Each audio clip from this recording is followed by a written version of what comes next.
Wow, ಎಷ್ಟು ಚೆನ್ನಾಗಿ ಬೆಂದಿದೆ ನೋಡಿ. ಎಕ್ಸ್ಟ್ರಾ ಹಿಟ್ಟನ್ನು ಈ ಥರ ತೆಗಿಬೇಕು. Okay, salt and pepper. Hi ಎಲ್ಲರಿಗೂ, ನೋಡಿ ಇವತ್ತು ಬೋನ್ಲೆಸ್ ಚಿಕನ್ ಅನ್ನ ತಂದಿದ್ದೀನಿ. ಇದೊಂದು ಸೂಪರ್ ಆಗಿರುವಂತ ಬಟರ್ ಗಾರ್ಲಿಕ್ ಚಿಕನ್ ಅನ್ನ ಮಾಡುವ. ಬನ್ನಿ ಇದನ್ನ ಯಾವ ರೀತಿ ಮಾಡೋದು ಅಂತ ನೋಡುವ. ಅದಕ್ಕಿಂತ ಮುಂಚೆ ನನ್ನ ರೆಸಿಪೀಸ್ ಎಲ್ಲ ನಿಮ್ಗೆ ಇಷ್ಟ ಆಗ್ತಾ ಇದೆ, ವಿಡಿಯೋಗೊಂದು ಲೈಕ್ ಕೊಡಿ. ಹಾಗೆ ವಿಡಿಯೋನ ಫ್ರೆಂಡ್ಸ್ ಜೊತೆ ಫ್ಯಾಮಿಲಿ ಜೊತೆ ಎಲ್ಲ ಶೇರ್ ಮಾಡಿ. ಅರ್ಧ kg ಬೋನ್ಲೆಸ್ ಚಿಕನ್. ಓಕೆ, ಈಗ ಫಸ್ಟಿಗೆ ಇದಕ್ಕೆ ಕಟ್ಸ್ ಅನ್ನ ಹಾಕುವ.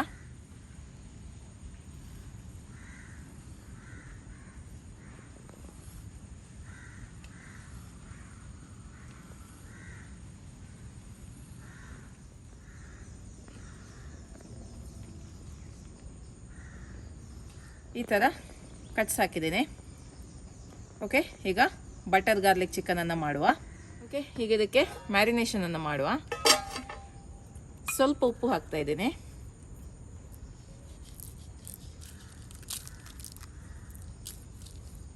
ಹಾಗೆ ಸ್ವಲ್ಪ ಪೆಪ್ಪರ್ ಪುಡಿಯನ್ನು ಹಾಕ್ತಾ ಇದ್ದೀನಿ, 1 ಟೀ ಸ್ಪೂನ್ ಅಷ್ಟೇ. Salt and pepper. ಹಾಗೆ ಸ್ವಲ್ಪ ಅರಿಶಿಣದ ಪುಡಿ, 1/4 ಚಮಚದಷ್ಟು. ಓಕೆ, ಚೆನ್ನಾಗಿ ಈ ಥರ ಮಸಾಜ್ ಮಾಡುವ. ಕಟ್ಸ್ ಒಳಗೆಲ್ಲ ಹಾಕಿಕೊಳ್ಳಿ. 2 ಸೈಡಲ್ಲಿ ಕೂಡ ಇದನ್ನು ಅಪ್ಲೈ ಮಾಡಿ ಈ ಥರ.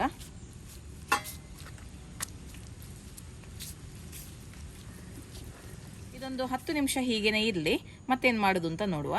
ಈಗ ಈ ಚಿಕನನ್ನು ಇಲ್ಲಿ ನಾನು ನೋಡಿ ಮೈದಾ ಹಿಟ್ಟು ತಗೊಂಡಿದ್ದೀನಿ, ಅರ್ಧ ಕಪ್ ಅಷ್ಟು. ಇದಕ್ಕೆ ಒಂದು 2 ಟೇಬಲ್ ಚಮಚದಷ್ಟು ಕಾರ್ನ್ಫ್ಲವರನ್ನು ಹಾಕಿದ್ದೀನಿ. ಈ ಥರ ಕೋಟ್ ಮಾಡಬೇಕು.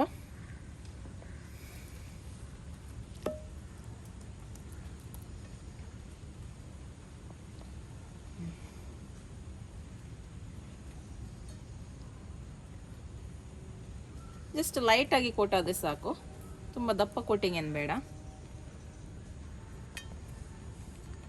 ನೋಡಿ, ಎಕ್ಸ್ಟ್ರಾ ಹಿಟ್ಟನ್ನು ಈ ಥರ ತೆಗಿಬೇಕು.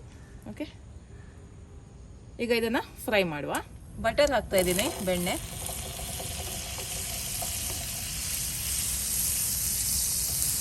ಚಿಕನನ್ನು ಫ್ರೈ ಮಾಡುವ.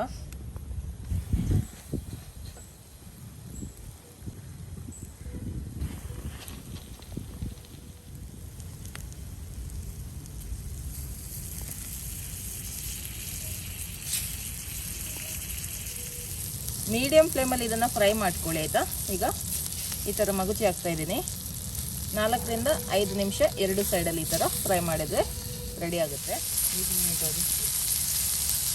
ಒಳ್ಳೆ ರೀತಿಯಲ್ಲಿ ಬೆಂದಿದೆ, ಇದನ್ನು ತೆಗೆದು ಬಿಡುವ. ಬಟರ್ ಹಾಕ್ತಾ ಇದ್ದೀನಿ, ಬೆಣ್ಣೆ 1 ಟೇಬಲ್ ಚಮಚದಷ್ಟು. 2 ಟೇಬಲ್ ಚಮಚದಷ್ಟು ಬೆಳ್ಳುಳ್ಳಿ ಗಾರ್ಲಿಕನ್ನು ಹಾಕ್ತಾ ಇದ್ದೀನಿ, ಚಿಕ್ಕದಾಗಿ ಕಟ್ ಮಾಡಿದ್ದೀನಿ.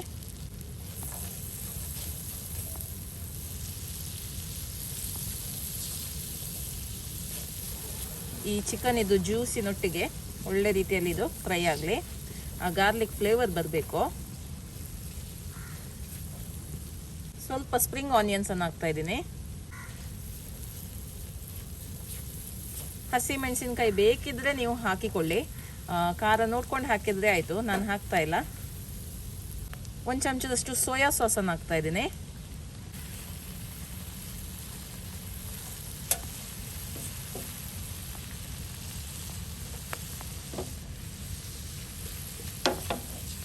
ನೋಡಿ, ಸ್ವಲ್ಪ ಉಪ್ಪು ಹಾಕ್ತಾ ಇದ್ದೀನಿ, ಜಾಸ್ತಿ ಹಾಕೋದಿಲ್ಲ. ಆಲ್ರೆಡಿ ಇದು ಸ್ವಲ್ಪ ಉಪ್ಪು ಉಂಟು ಇದರಲ್ಲಿ. ಹಾಗೆ ಸ್ವಲ್ಪ ಖಾರಕ್ಕೆ ಪೆಪ್ಪರ್ ಪುಡಿ ಹಾಕ್ತಾ ಇದ್ದೀನಿ, ಆಪ್ಷನಲ್ ಇದು. 1 ಚಮಚದಷ್ಟು ಲೆಮನ್ ಜ್ಯೂಸನ್ನು ಹಾಕ್ತಾ ಇದ್ದೀನಿ. ವಿನೆಗರ್ ಬೇಕಿದ್ರೆ ವಿನೆಗರ್ ಹಾಕ್ಬೋದು. ಚಿಕನ್ ಇಡುವ. ಒಳ್ಳೆ ರೀತಿಯಲ್ಲಿ ಇದನ್ನು ಕೋಟ್ ಮಾಡುವ. ಬೇಕಿದ್ರೆ ನೀವು ಈ ಮಸಾಲ ಸ್ವಲ್ಪ ತಿಕ್ಕಾಗಲಿಕ್ಕೆ ಕಾರ್ನ್ಫ್ಲವರ್ ಸ್ಲರಿಯನ್ನು ಹಾಕ್ಬೋದು. ಅಂದರೆ 1 ಚಮಚದಷ್ಟು ಕಾರ್ನ್ಫ್ಲವರ್ ಪುಡಿಗೆ ಸ್ವಲ್ಪ ನೀರನ್ನು ಹಾಕಿ ಆ ನೀರನ್ನು ಇದಕ್ಕೆ ಹಾಕ್ಬೋದು. ಆದರೆ ನಾನು ಹಾಕ್ತಾ ಇಲ್ಲ, ನಿಮ್ಗೆ ಬೇಕಿದ್ರೆ ನೀವು ಹಾಕ್ಕೊಳ್ಬೋದು. ಇದೇ ಪ್ರೊಸೀಜರ್. ಸ್ವಲ್ಪ ಹನಿ ಹಾಕಿದರೆ ಲಾಸ್ಟಿಗೆ ಹನಿ ಗಾರ್ಲಿಕ್ ಚಿಕನ್ ಆಗುತ್ತೆ. ಓಕೆ, ನಾನು ಹನಿ ಹಾಕ್ತಾ ಇಲ್ಲ. ಸ್ವಲ್ಪ ಸ್ವೀಟಿಶ್ ಫ್ಲೇವರ್ ಬರಲಿಕ್ಕೆ hot and sweet chilli sauce ಹಾಕ್ತಾ ಇದ್ದೀನಿ, 1 ಟೇಬಲ್ ಚಮಚದಷ್ಟು. ಅಥವಾ ನೀವು ಟೊಮೆಟೊ ಸಾಸ್ ಕೂಡ ಹಾಕ್ಬೋದು. ಇದು ಟೋಟಲಿ ಆಪ್ಷನಲ್. ಇದು ನಾನು ನನಗಿಷ್ಟ ಅಂತ ಹಾಕ್ತಾ ಇರೋದು. ಓಕೆ, ನಿಮಗೆ ಬೇಕಿದ್ರೆ ಮಾತ್ರ ಇದನ್ನು ಹಾಕಿಕೊಳ್ಳಿ ಅಷ್ಟೇ. ಓಕೆ, ನೋಡ್ಲಿಕ್ಕೆ ಕೂಡ ಚೆನ್ನಾಗಿ ಕಾಣಿಸುತ್ತೆ ಅಂತ ನೋಡಿ. ಇದು ರೆಡಿ ಆಗಿದೆ. ಇನ್ನು ಇದನ್ನು ಸರ್ವ್ ಮಾಡುವ. ನೋಡಿ, ಸೂಪರ್ ಆಗಿರುವಂತ ಬಟರ್ ಗಾರ್ಲಿಕ್ ಚಿಕನ್ ರೆಡಿ ಆಗಿದೆ. ಈಗ ಕಟ್ ಮಾಡಿ ನೋಡುವ. ವಾವ್, ಎಷ್ಟು ಚೆನ್ನಾಗಿ ಬೆಂದಿದೆ ನೋಡಿ. ಇನ್ನೊಂದು ಪೀಸ್ ಕಟ್ ಮಾಡುವ. ಸೂಪರ್ ಆಗಿದೆ. ಟೇಸ್ಟ್ ಮಾಡುವಲ್ಲ. ಟೇಸ್ಟ್ ಮಾಡ್ತಾ ಇದ್ದೀನಿ. ಓಕೆ,